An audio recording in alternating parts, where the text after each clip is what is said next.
দেশ সংকটজনক পরিস্থিতির মধ্যে, আর এই মুহূর্তে আওয়ামী লীগ দিল বার্তা। কি বার্তা দিল? কি পরিস্থিতি রয়েছে বাংলাদেশের? ইলিশ নিয়ে বাংলাদেশ আর আমাদের দেশ অর্থাৎ ভারতবর্ষের মধ্যে কি উত্তেজনা রয়েছে, কি পরিস্থিতি? মোহাম্মদ ইউনূস আবার বৈঠকে বসছেন রাজনৈতিক দলগুলোর সঙ্গে আগামী শনিবার। কোন পথে চলবে বাংলাদেশ? কমিশন গঠন করে 1 তারিখ থেকে কাজ শুরু হবার কথা, হবে কি শুরু? বাংলাদেশের সামগ্রিক পরিস্থিতি নিয়ে, বাংলাদেশের সামগ্রিক চিত্র নিয়ে আপনাদের কাছে লেটেস্ট আপডেট দিতে আমি সুচারু মিত্র আর+ নিউজ ডিজিটালের পেজ থেকে এবং প্ল্যাটফর্ম থেকে আপনাদের উদ্দেশ্যে আজকে এই বার্তা এবং ব্যাখ্যা বিশ্লেষণে আমরা এসেছি। আর আমার সঙ্গে বরাবরই থেকে থাকেন আমাদের editor in chief Sujit Chattopadhyay. Sujit, আপনাকে স্বাগত জানাই। আজকে যে বিষয় নিয়ে আমরা আবার আলোচনায় যাব, বাংলাদেশ নিয়ে আমরা অনেক আলোকপাত করেছি, আবার বাংলাদেশ নিয়ে আলোকপাত করার সময় প্রথমেই আপনার কাছে যে প্রশ্নে যাব, যে আজকে খানিকটা আগেই আওয়ামী লীগ বার্তা দিল যে দেশ সংকটজনক পরিস্থিতির মধ্যে রয়েছে। বিশেষ করে সেন্ট মার্টিনের দিকটা ইঙ্গিত করে বলেছে এদেশে বিদেশের কোনো পতাকা উড়বে না, দরকার হলে লড়াই হবে, স্বাধীনতার লড়াই, শেখ হাসিনা পাশে আছে আওয়ামী লীগ জানাচ্ছে। আপনার কাছে প্রথম প্রশ্ন। এটা খুব গুরুত্বপূর্ণ একটা দিক, তার কারণ হচ্ছে মার খেতে খেতে বিধ্বস্ত হতে হতে এবং হচ্ছে বাংলাদেশের যে প্রবাহমান রাজনীতি রয়েছে সেখানে এই যে সরকার তৈরি হয়েছে, অন্তর্বর্তীকালীন সরকার, ধরো 5ই অগস্টের পর থেকে, তার আগের যে ফেজটা তখন হচ্ছে শেখ হাসিনা সরকার ছিল। শেখ হাসিনা সরকার তখন যে অনেকটাই অজনপ্রিয় হয়ে গেছিল 15 বছরের শাসনকালে, যে অনেকগুলো বিষয়গুলো যে তারা ঠিকমতো অনুধাবন করতে পারেননি এবং একটি সংগঠিতভাবে কি চক্রান্ত হয়েছিল, এখন এই বিষয়টা একটা বড় প্রশ্ন হয়ে আসছে এবং সংগঠিতভাবে এই যে চক্রান্তের বিষয়টাকে সামনে উঠে আসছে এবং আওয়ামী লীগার যারা রয়েছেন, দীর্ঘদিনের রয়েছেন বা ছাত্রলীগ করা যারা, তারা প্রচুর মারধর খেয়েছেন, বিভিন্ন জায়গায় সামাজিকভাবে তারা কোণঠাসা হয়ে পড়েছেন, অনেকে তারা পালিয়ে গেছেন, অনেকে পালাতে পারেননি, তাদের খুব নিষ্ঠুরভাবে অনেককে এরকম মারা হয়েছে, যা নিয়ে মানবাধিকার মহল বিশ্বজুড়ে তারা কথা বলেছে এবং এটা খুব স্বাভাবিক। এখন বাংলাদেশের রাজনীতিতে যদি আমরা দেখি আওয়ামী লীগ কেন এই মুহূর্তে এই বার্তাটা দিল, তুমি দেখো পুজো এসে গেছে, পুজোর আগে একটা বাংলাদেশে একটা বড় প্রশ্ন সামনে নিয়ে এসেছে, তার যে এবারে পুজো কতটা নির্বিঘ্নে কাটবে। তার কারণ আমরা দেখলাম যে আওয়ামী লীগের শাসনকালে বহু ঘটনা রয়েছে, যা নিয়ে আমরা বিস্তারিতভাবে বিভিন্ন পর্বগুলোতে আমরা আলোচনা করেছি। এই প্রশ্নগুলো ছিল, সেগুলো যারা রয়েছেন সেগুলো আপনারা আর+ নিউজ ডিজিটালে গেলে সেগুলো একের পর এক পাবেন। ডক্টর ইউনূস আসার পর আজকে আমরা প্রায় 55 দিনের মাথায় দাঁড়িয়ে এসে এই প্রশ্নটা রয়েছে, অর্থাৎ কামব্যাক। এবং ভারতবর্ষে রাজনীতিতে এবং ভারতবর্ষ এখন এই মুহূর্তে একটা শক্ত স্টান্স নিয়েছে। অনেকটা যদি আমরা দেখি, হয়তো এই কথাটায় যারা আন্তর্জাতিক সম্পর্ক বিশেষজ্ঞ তারা প্রথমেই হয়তো বলতে পারেন আর কি, আমি বেশ কিছু যারা বাংলাদেশের যারা তাত্ত্বিক আছেন, চিন্তক আছেন, যারা এই চর্চা করছেন, তাদের মধ্যে আমি অবশ্যই বলবো তাদের কথা আর কি, যে জাহেদ যিনি রয়েছেন, জাহেদ অন টেক, অত্যন্তভাবে তিনি সেটাকে তুলে ধরেন, বা হচ্ছে ফাহাম আব্দুল সালাম এই প্রশ্নটা রেখেছেন যে বাংলাদেশের হিন্দুরা তারা কেন নিজেদেরকে বাংলাদেশের মূলধারার সত্তার সাথে তারা ভাবতে পারছেন। সত্যিই তো এটা ঠিক কথা যে কেন তারা ভাবতে পারছেন না, কোন কোন শক্তি তাদের ভাবতে এটা বাধা দিচ্ছে।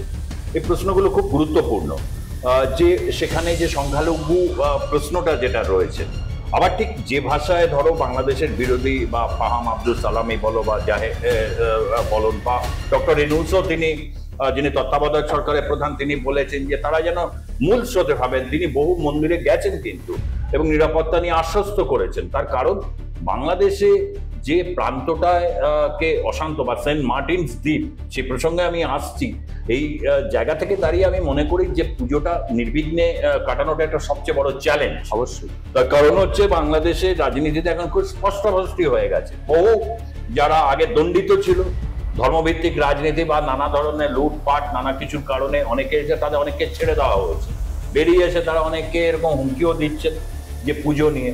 আমি ধরে নিচ্ছি বাংলাদেশের এটা মূলধারার সত্তা নয়, তাই এত পুজো হয় বিভিন্ন জায়গায়, পশ্চিমবঙ্গে হয়, অনেক জায়গায় অনেক কিছু জিনিস ঘটে, অনেক জায়গায় অনেক কিছু জিনিস ঘটে।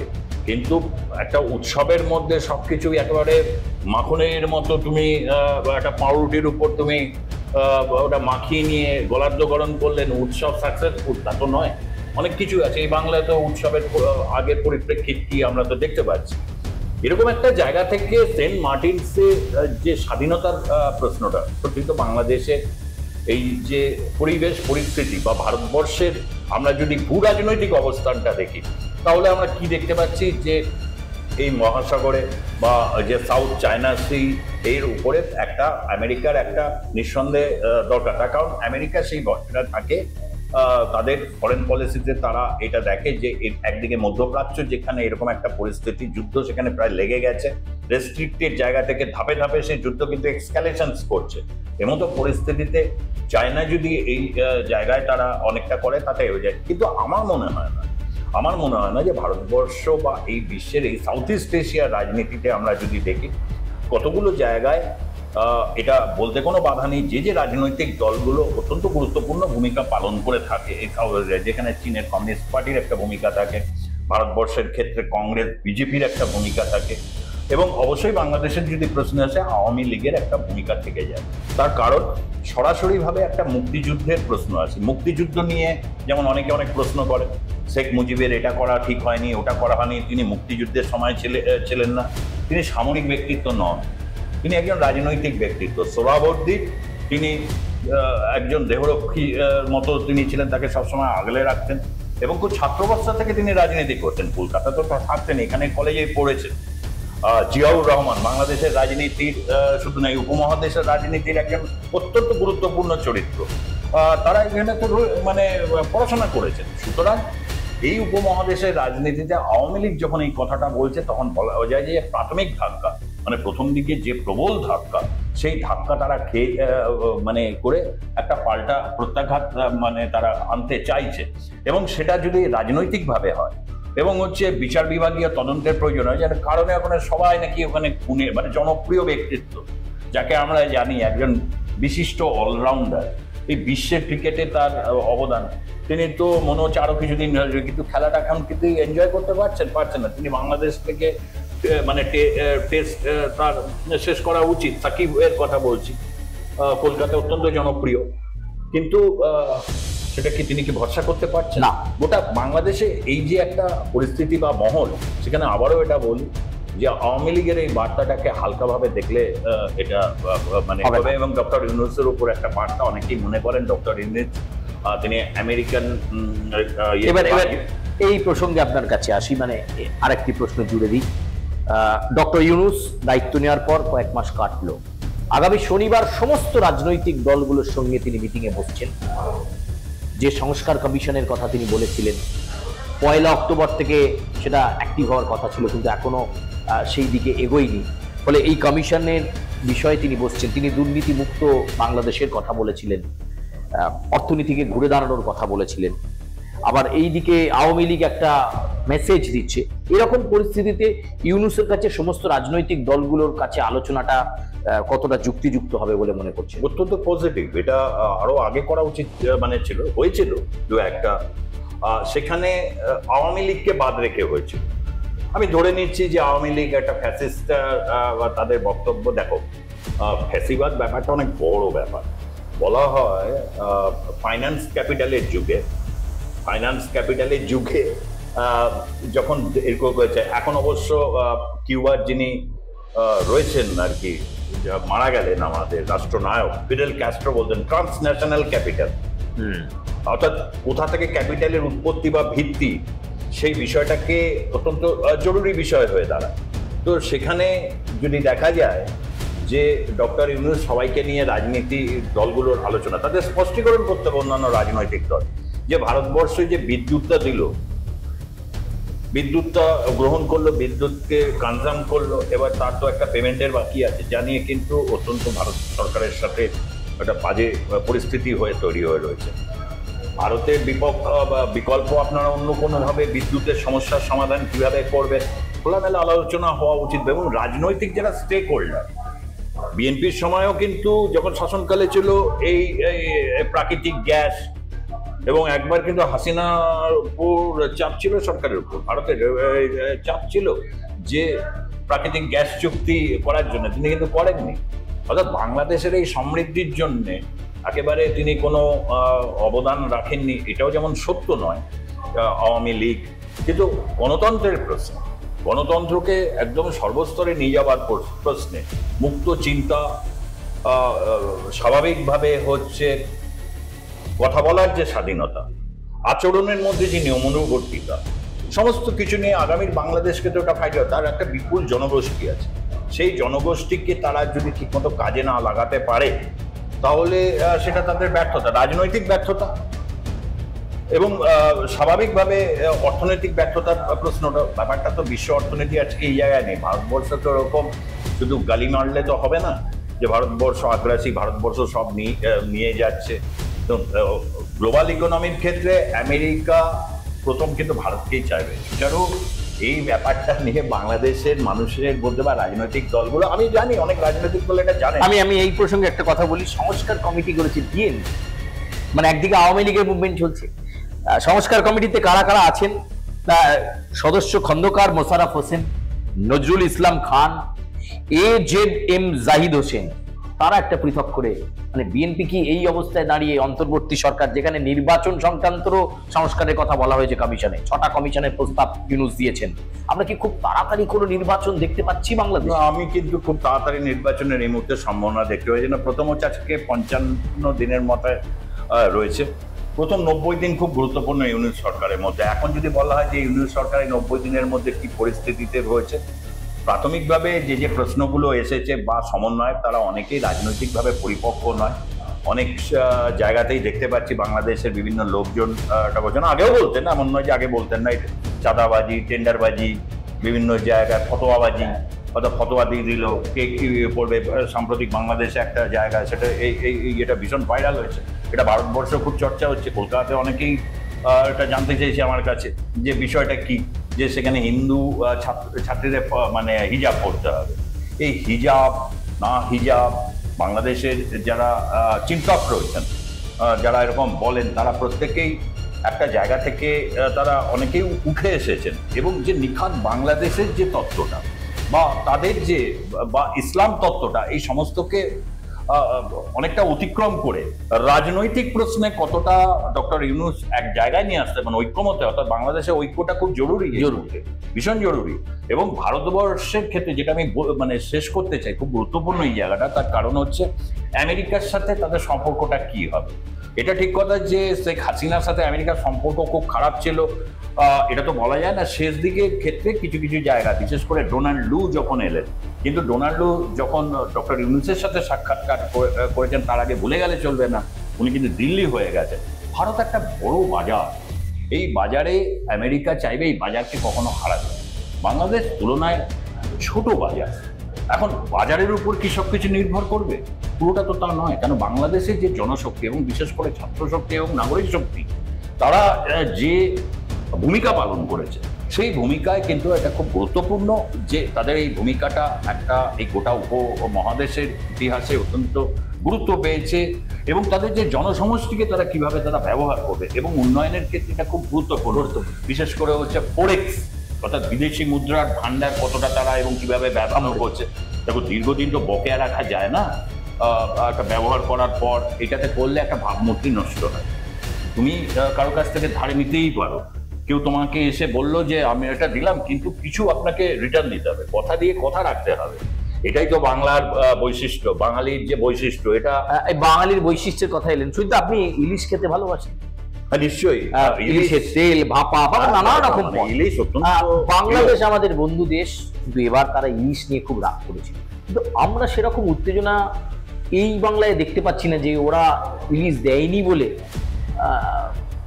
বাংলার বাজারে, বিশেষ করে কলকাতার আপনি যদি বিখ্যাত বাজারগুলো বলেন, লেক মার্কেট, মানিকতলায় ইলিশের ছড়াছড়ি, মারাত্মক কোনো উত্তেজনা নেই যে আমাদের বন্ধু দেশ থেকে ইলিশ এলো না বলে। আপনি কি বলবেন? এই উত্তেজনাটা একটু ক্রম হ্রাসমান ছিল এবং শেখ হাসিনা সরকারের সময় থেকে আসলে এটা অভিমানের মানে একটা স্টান্স নিয়েছে এবং বাংলাদেশের মানুষ ভারত পণ্য বয়কটের সময় থেকে হয়তো এই ব্যাপারটা চালু হয়েছিল, এবং কলকাতার লোক এরকম বলছেন যে এই রক্তপাত দেখার পর কোথাও তাদের মধ্যে একটা এসছে যে বাঙালি মৎস্যপ্রিয়, সে ওপার বাংলা হোক এই বাংলা হোক, সেখানে ইলিশের প্রতি একটা আলাদা টান আছে। এমন নয় সুচারু, আমরাও জানি যে রূপনারায়ণের ইলিশের টেস্ট খুব খারাপ।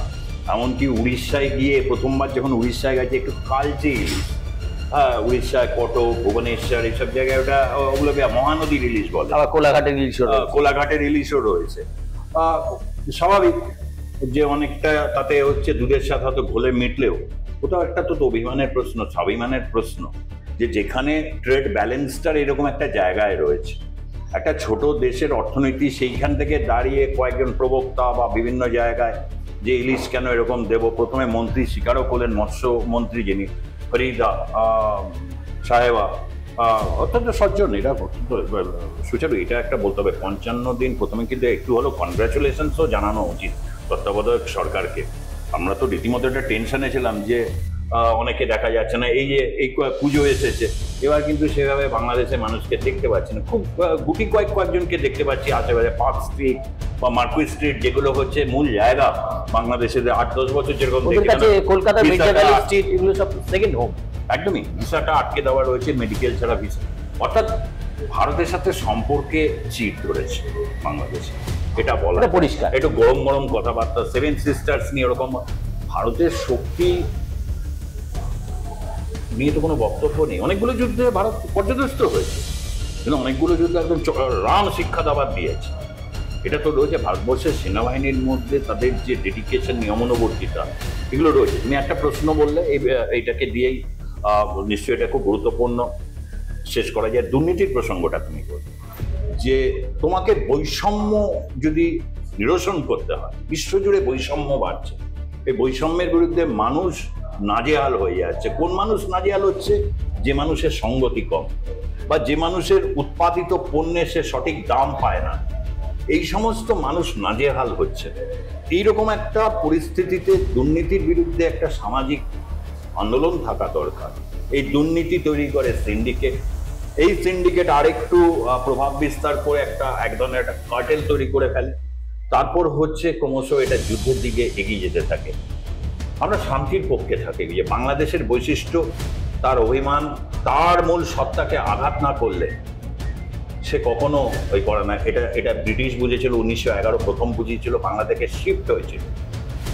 আর তাতে কি কষ্ট পেয়েছিল বাঙালি? নিঃসন্দেহে কষ্ট পেলেও আনন্দিত তারা হচ্ছিল যে তারা ততক্ষণে তারা একটা কিছু বলতে চেয়েছিল। 71 সালে বাংলাদেশ সেটা প্রমাণ দিয়েছে যে বৈষম্য তুমি যে কোনো ফর্মে তুমি আনতে পারো না, এবং হচ্ছে দুর্নীতির বিরুদ্ধে একটা সোচ্চার। কারণ বাংলাদেশে বহু টাকা পাচার হয়েছে, তারা প্রায়শই কথাটা বলছে।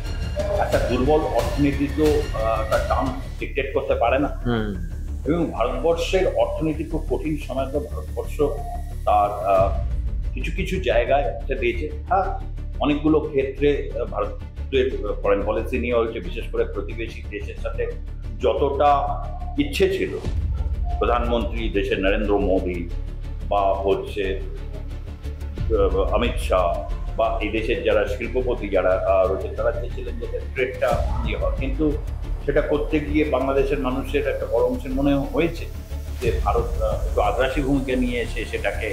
এখন এই প্রশ্নগুলো নিরসন হবার জন্য আমি মনে করি 90 দিনের পর পারফেক্টলি বলতে পারবো আমরা যে কবে নাগাদ বাংলাদেশে নির্বাচনটা হতে চলে। তবে এই 90 দিনের মধ্যে তো এই নির্বাচন ঘোষণা যদি দেয়, তাহলে মনে করবো এটা একটা বড় দিকে তারা এগোচ্ছে।